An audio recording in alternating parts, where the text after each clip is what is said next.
Ma'am sir, ito po yung ginagawa namin ngayon. Naglatag na po kami ng mga release. Ano po ako rito sa DMCI, carpentry installer po. Pero pagdating po sa mga ganito, all around din po kami. Truckman, truckworks po. 80% na po tong project namin ngayon sa LRT to.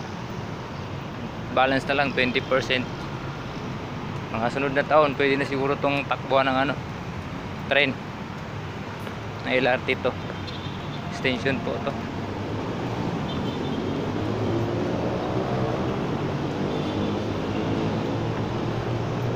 Ito po.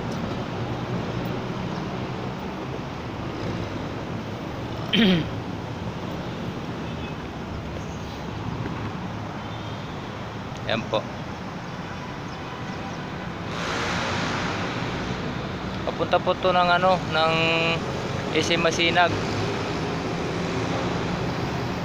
Tapos ito Ayala.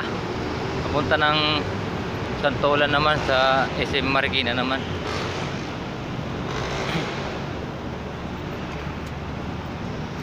Kung meron po kayong alam na pwede nung mapasukan sa akin sa pag-apply sa abroad,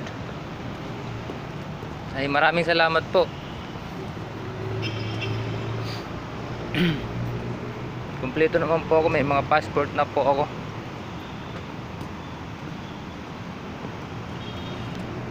Sige po, salamat.